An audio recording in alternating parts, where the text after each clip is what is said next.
It's never easy juggling motherhood and a career or a business. It can be nerve-wracking, it can be draining, it can make you go mad. That's why on today's episode, our special guest is Mrs. Kemi Olawoye, who is the co-founder and CEO of Babymigo.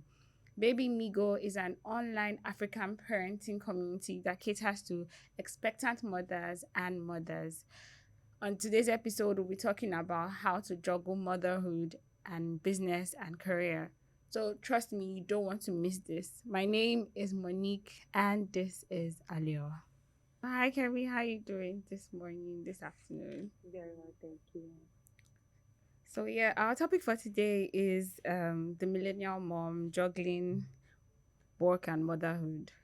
So the first question I want to ask is, can a woman have it all? An amazing home, a wonderful career, a blooming business. People say, oh, it's not possible. One will have to suffer for the other. What do you think?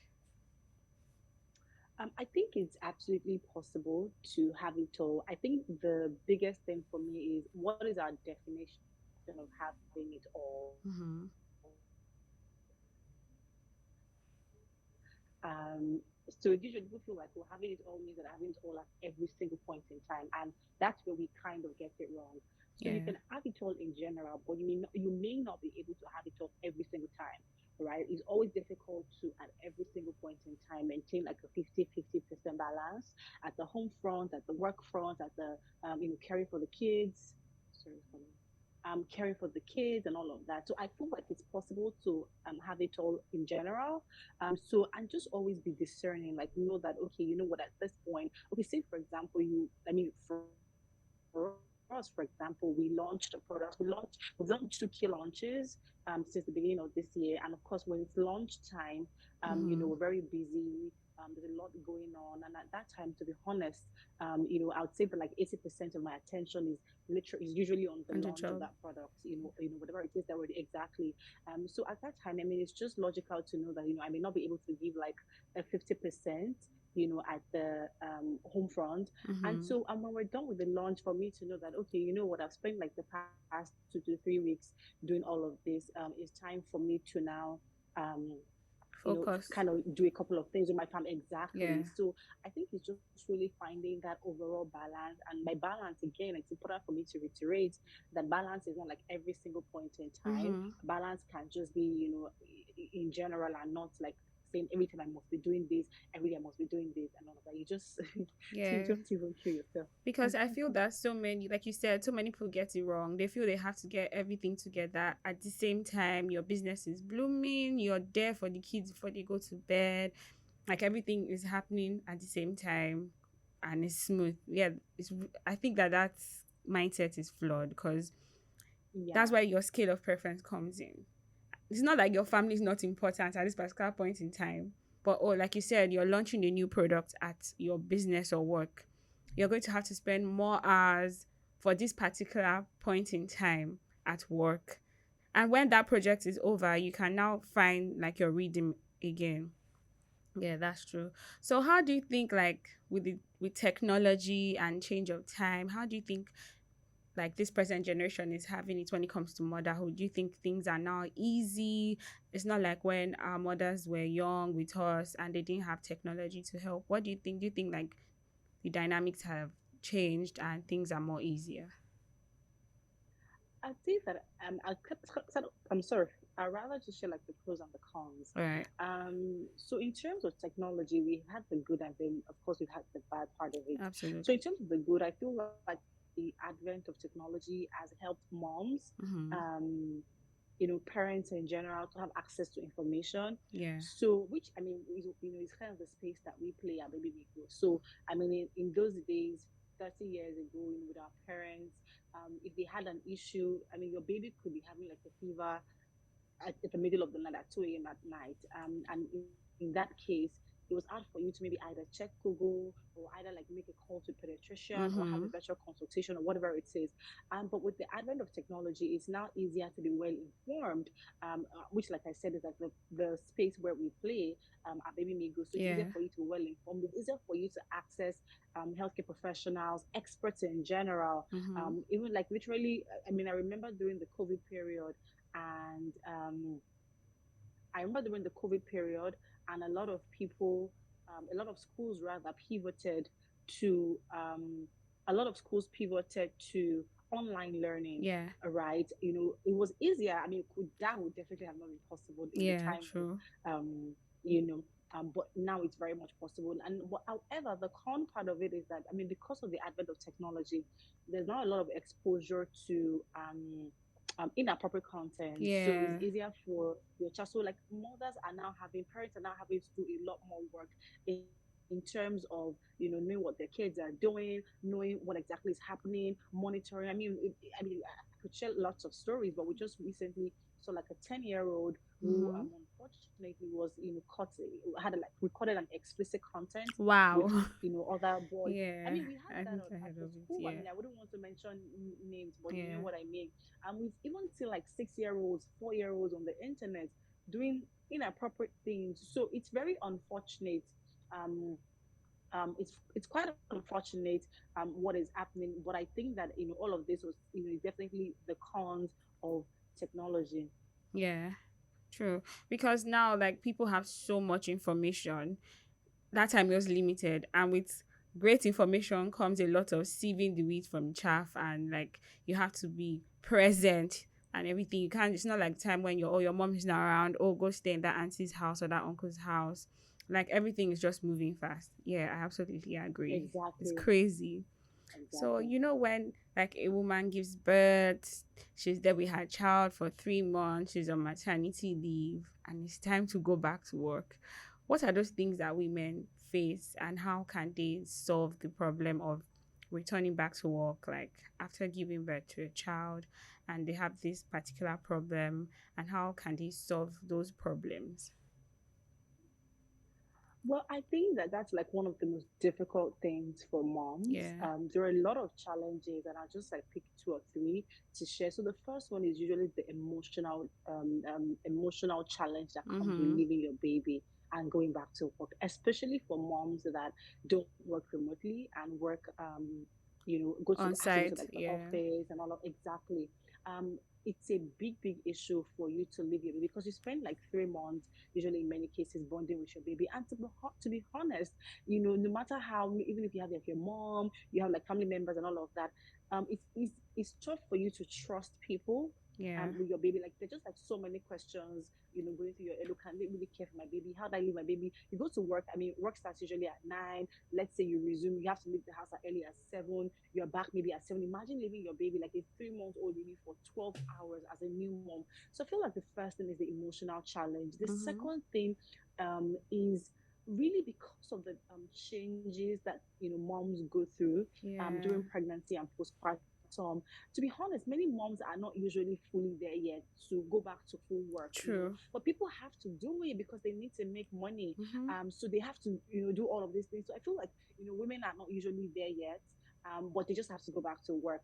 I remember um, a colleague of mine who, I mean, back in the days, who she had to resume work, and then many times her breast will be engorged with Mm-hmm. breast milk, and then all of her work clothes will be, and she would have to go like to the restroom and all of that. So it's really tough. Now the third thing is that, I mean, as with everything in life, when you take a break, especially a break like something that has to do like physiological, Yeah. um you may not be able, it's a bit tougher to get back into the work system, not even just in terms of your body, but even in terms of like your brain. You haven't like been doing Psychologically, this work yes. exactly, True. doing work before all of that, and then you have to get back. You're having meetings, you have to still do, especially for like high level career women. Mm-hmm. And so the thing is that, so for us, for example, Baby Migo, we launched a campaign. I think it's important to share this at this time. We launched a campaign for International Women's Month, and Mm-hmm. our official is to be held in a couple of weeks, where we are canvassing for organizations to be more to implement policies that are more friendly for moms. Yeah. So we're advocating for a longer period of time for moms to be allowed to have like their postpartum care with pay. And the good thing is that when you actually look at some countries like Canada, Canada gives moms 6 months off work because they understand, Yeah. the psychological, physiological, and everything that women go through, when they're trying to have a baby. So for us at Babymigo, we're actually canvassing for organizations to be more deliberate about implementing policies for women and for working parents to transition from the postpartum phase back into the work system. Yeah. Yeah. So I agree with you. Many people don't know how, like, the toll it takes on your body, your mind. Like when you have a child, they just think, oh, you've given birth to the child, you've been breastfeeding the child for 3 months, or just pump milk and keep for the child and you'll be okay. So everybody's thinking about the child and nobody remembers the mom. Like when I have friends who, Absolutely. yeah, when I have friends who, like I just had a friend who just had a baby, and every time I call, I'm like, I know the first thing is how is baby and that kind of stuff, but take care of yourself. I know I'm not a mom. I don't know what you're going through, but I just feel I should tell you, take care of yourself. You're important too. And like you hear the joy in their voices, like when they're replying, that kind of stuff. Like people tend to forget that it takes a lot from you. And I agree, like workplace bosses need to be empathetic. Like they need to realize, oh, if she wants to take one month, it's fine. If she wants to take 2 more months, it's fine. And you're going to like tell this person, oh, even if you take this month, you're going to come back and meet your position and be okay. I think this is something that labor law needs to expand on. Yeah, I Absolutely. absolutely agree. Yeah. And I wanted to also add that also for us, I mean, we started our campaign is we're also releasing a book, an handbook for the Mm-hmm. government on our recommendations on how they can implement policies, because the truth is that Amazing. a lot of Yeah. private organizations, are skeptical. I mean, for financial reasons and for economic reasons, they're feeling, oh, you know what, this person is not my organization, I have to pay. So Yeah. we're saying that, even if private organizations are taking a while, the government can begin to implement these policies. Exactly. And we're releasing this for the next government that is coming, to consider these policies. And we Yeah. hope, and the book will be out, the handbook and our recommendations will be out soon. Yeah, I absolutely like I feel the government should take the first step and like others will try and follow. It won't be easy, but like it's a step in the right direction. I must say it's a really good thing that you're doing at Baby Migo. So when it Thank comes you. to changing career paths and goals, like people feel that when you give birth, you should automatically own a business and forget about your career and that kind of thing. Do you think it's okay to have a mind shift like when you have a child? Is it okay to change your goals and aspiration after becoming a mom? Should there be a guilt associated with that? Or should people just, okay, even though it's not convenient, then I'm goal driven, I know what I want to do, even though it's hurting my family, it's hurting me, I will still continue? Or is it okay to just try and see how it goes? Or I think I can take a break a little bit and put the well-being of my child first? What do you think? Is it okay to change your goals and aspiration after having a child? Well, I think that it's always tough to dictate to mothers Mm-hmm. what exactly is right and wrong. Yeah. And I made a post on LinkedIn a few weeks ago, and I said that the thing is that we also need to give moms the opportunity. It's okay for a mom to have a baby. I mean, a career-driven mom, an ambitious mom. Mm-hmm. It's okay for her to have a baby, and maybe due to her experience or whatever it is, it's okay for her to say, I want to take a 1 year break. It's also okay for a mom to say, you know what, after 1 month, I'm okay, I I'm want to get back going. to work. Yes. So exactly. So I would say that there is no right or wrong thing. Yeah. The first thing for us is to not even dictate to What mom she can what do. is right Yeah. and exact what she Exactly. can do and what she cannot do. Yeah. Let her make that decision. I think we should let them make a decision for Mm-hmm. themselves. That's one thing. Now, on the other, the second thing for me is that I feel like in terms of career goals, in terms of we've seen women who have done it. Who Yeah. have done it. We've seen the likes of the Bukawu Shikas, the Tara Fela Durotois, and the rest who have Mm-hmm. sort of, I think, they've been a role model to younger women to show that a woman can have a good family and also own a business or can have a career. We have a lot of executives, Yeah. the MD or the chairman of Access Bank, quite a number of women in strategic positions. Even Sheryl Sandberg, the former COO of Meta, who just left a few days ago. Mm-hmm. So we've seen women do all of these things. So I strongly believe that it's possible for a woman to be a career woman and not just business, because there's also another conversation where when women have children, they decide to pivot into entrepreneurship or Yeah, running a small business because they exactly. feel like it gives them that time to Time. take care of their Exactly. child. But like I said, for me, I feel like there's no set rule. Whatever path it is that you've decided to take, if Yeah. it's career, which is like, oh, you know what, I want to go back into the workforce, I want to continue to go up the career ladder. We've seen women who have done it. So my thing is that look at those women, see what tips and lessons that you can learn to be able to adopt for yourself. If Mm-hmm. it's business for you and you're like, you know what, I want to have that flexibility and time to take care of my kids. I want to be at home when my kids come back from work and all of that. Do what you think is best for you. And if Yeah. you feel like, you know what, I don't even want to do anything, I just want to focus and take care of my home, it's also okay for you to do any of those things. I would say that there's really no set rule for Yeah. moms. Yeah, that's the thing. People don't realize that mothers have a choice. Everybody is out of love sometimes. Okay, I think you should do this, or I think you're stressed, you should do this. But at the end of the day, it is the mom who has the decision. Like, she has to make that decision, and people should like respect whatever decision she makes. And it's really true. Like, people are under so much pressure. Or I'm not someone who likes entrepreneurship, but people think I should go into entrepreneurship because I've just had twins.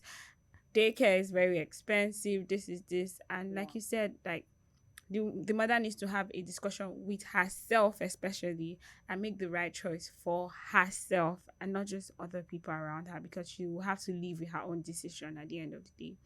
So how important is community when it comes to motherhood? Like, the right community, how important is that? Wow. I mean, that's also one of the things that we sound for Babymigo.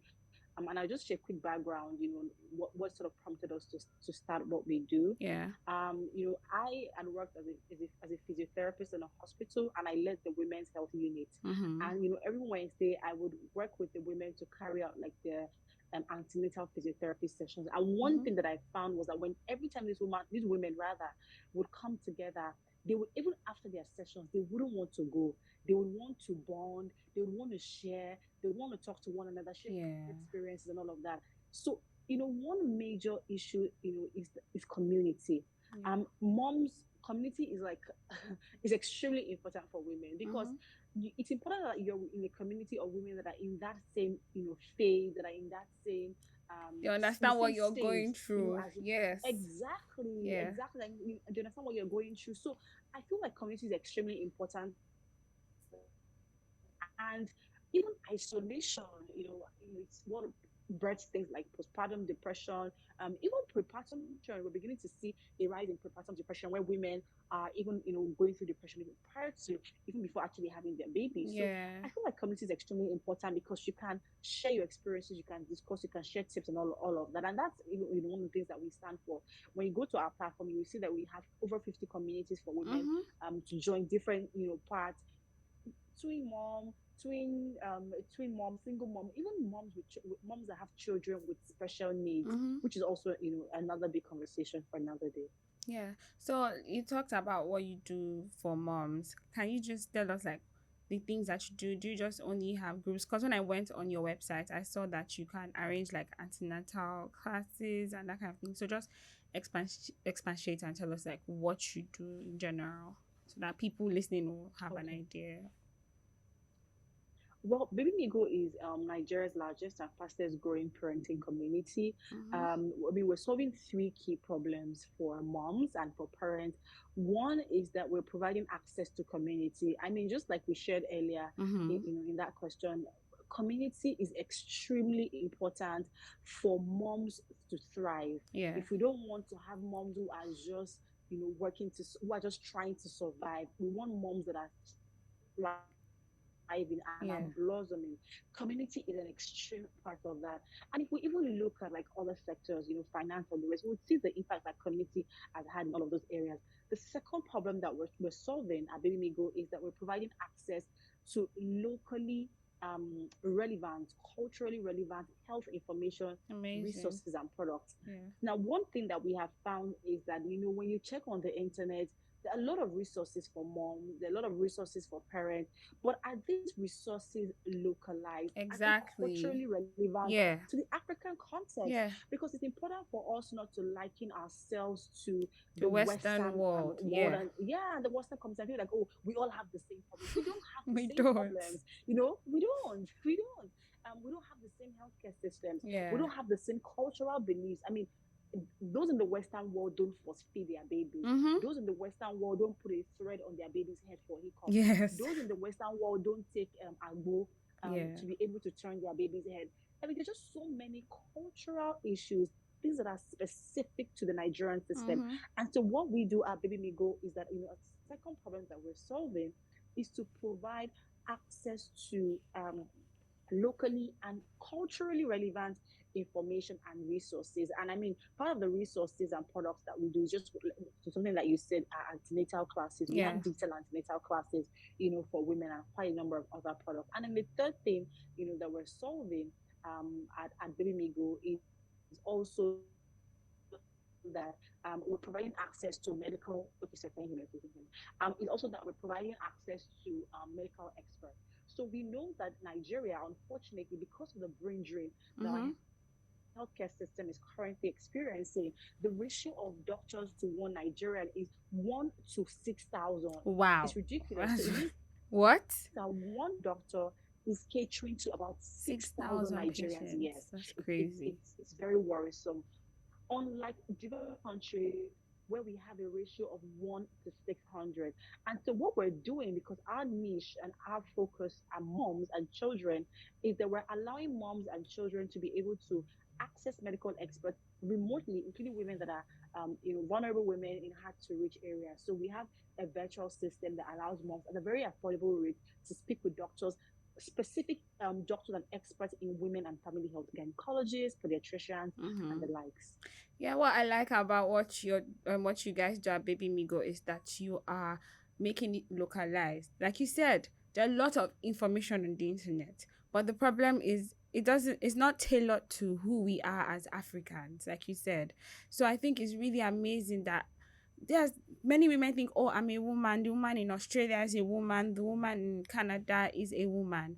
But the thing is, our experiences are not the same. So what you guys are doing at Baby Migo is really beautiful. You're making it inclusive, and African mothers, especially Nigerian mothers, can access the information that they need for where they are right now. I think that's beautiful. Thank you so much. So how can a mom deal with the guilt of returning back to work or back to business? Do you have any steps or any advice that you can give to a mom who is returning back to work right now or is planning to return to work? How would you advise her? What would you say to Well, her? the first thing I'd say is that for her to accept that there would be cases of guilt, and it's okay. Mm-hmm. It's okay to feel that way. Yeah. The second thing I would advise is to plan. Mm. I mean, True. because the thing with life is that you always have things that would crop up, right? Yeah. But when you have a plan in place, it helps to manage those sudden challenges or whatever it is easier because you already have a plan in place. I'll say plan as much Mm-hmm. as you can. So I mean, planning meaning sourcing for daycare even before having your baby. You Yeah. can actually decide to go and start looking at daycare with your partner. Mm-hmm. If you need to make amendments to your schedule, if you need to have discussions with your boss or whatever it is, I'll say plan. The third thing I would say is to get support, get help. I mean, you're not Messiah. You can't do everything. So be open to getting help, either from your partner, from your family, whoever it is that is trying to help. Either be open to getting help. Sorry, I had it. No Be open problem. to getting help. It can be your mom, like I said, it can be your partner, it can be, and it doesn't even have to be just with your baby. Because the thing is that, as a woman, as a mom managing your home, in Yeah. addition to thinking about your baby, what also makes it tough is that you're also managing the home, especially for moms Exactly. that already have more than one kid. Yeah. So you're managing, oh, this one is 2, it's 3, needs to go to school. I mean, the food, the kitchen, caring for the home, all that kind of stuff. So it can be as simple as saying, okay, you know what, I want to outsource my groceries to Mm-hmm. someone to help me get my groceries. I want to ensure that maybe twice a week someone comes to clean the home. All of those things are things that would help you to function and it will help your sanity. Yeah. Because a mom who is mentally fit is, is the only mom that can thrive and give her baby the best. Word. True. True. Yeah, honestly, like I always tell people, I tell my friends, see, the era of I'm a strong black woman, just throw it aside. Because our mothers, our grandmothers, our great grandmothers had a lot of burden. And they were always like, oh, I'm a strong black woman. I don't need a help. I don't need assistance. I can't, God forbid someone cooks for my family, or God forbid I don't take care of my family by myself. And most of the time, they were dying inside. Gone are the Yeah. days where you have to be forming black woman. Get help, strong black woman. Get help when you need it. If you want to buy groceries online, buy it. If anybody thinks that buying yam online is crazy, that's your business. If you need someone to Yeah. watch over your child while you're away, do it. If you need to enroll your baby in that daycare, do it. There's no shame in getting help. I don't know why, especially in Africa, we feel that a woman who cannot do it all is a lazy woman. But it's funny that you need that help. Like you said, if you're not in the right frame of mind, you will not be of any help to people around you. You'll be frustrated at your baby, you'll be frustrated at your husband, at work, you will not be productive. But like, if you need Mhm. help, get the help that you need is important. Yeah. And the thing is, what are the three things that you would want to say to an expectant mom or someone who just had a baby? Three things that they need to know. I mean, I think these things are very similar to what I've shared earlier. One, I'll say be informed as much as you can. To be honest, you can't know everything. You Mm-hmm. can't know it's a lot. And even when you educate yourself, you really do all of those things, you find that even when you have your baby, you still wish you knew some things. But at least be informed. Yeah. Don't be a complete novice. Don't be completely big and all of that. So I'll say one, be informed. The second thing I'd say, of course, is to get support. Mm-hmm. Get support, for an expecting mom. Like I said, ensure your partner get your partner involved in the process. Mm, Don't yeah. be, I mean, your word is strong black woman. Um, you know, don't be that. It's not the True. best for you, Yeah. for your sanity. There's no award, for all of that. I don't know. There's The no third word. thing I'd say is also plan, Yeah. plan, plan, especially before you have your baby. Especially before you have your baby, ensure that you plan. I mean, think ahead. If it's from your hospital bag to a lot of things. The Yeah. hospital, if you want to have your baby, and one of it is essential to plan. In fact, and that's one thing I've seen with millennials, and it's been very helpful. Millennials is that millennials are even planning before they're even pregnant, and that has been a game changer. So Yeah. if, as I mean, once you know that, oh, I'm beginning to think of having a baby, I'm beginning to make an attempt or whatever it is to have a baby, you can actually start planning Yeah. either financially, because having a baby is not cheap. It's not cheap at all. Baby It's not cheap food, at all. So diapers. that, in fact, you want your baby to be a slave baby that will be on Instagram. You want Is not It's having not a baby is cheap. not cheap. Yeah. It's not cheap. So plan, even from when you are maybe either single, planning to get married, or even Yeah. just got married and all of that. Start saving. So I'd Yeah. say the third thing I'll definitely say will be to plan. Yeah. True. It's not just like having a baby. You cannot just say, oh, as it goes, we'll see how it goes and that kind of stuff. For everything to go the way you want it to go, not 100%, 80%, you have to plan for it. I completely agree. Yes. Thank you so much, Kemi, for coming today. Can you just briefly tell us how we can contact Baby Migo and join communities? Is there a community for like single girls that aspire to get married one day and have babies? Is there such a community? Just tell us how we can We'll reach Baby definitely Migo. consider that. Yeah. We definitely consider that. Well, if we connect Baby Migo, you can actually connect with us on Instagram. We're at My Baby Migo. We're also on Facebook as Mm-hmm. well, My Baby Migo. But to join our community, you just need to simply go to our platform, www.migo.com, and then register an account, so your email address, Okay. and then just take it from there with you. And that's all that you need to be a part of our community. But definitely also connect with us on social media and visit our platform. Thank you so much, Kemi. this conversation is enlightening. I know that I have my books complete. So when I'm ready to be a mom, I will just go to www.babymigo.com and join the community and be empowered. Thank you so much. I really Yeah. appreciate it. Thank you so Thank you very much. much for Yeah. having me, Monique. Yeah. Enjoy the rest of your You day. too, Kerry. Bye. Thank you Bye. so much. All right. Bye. Thank you guys so much for watching today's episode. Don't forget to follow us on all our socials so you know when a new episode drops. My name is Monique and this is Allure. Bye, guys.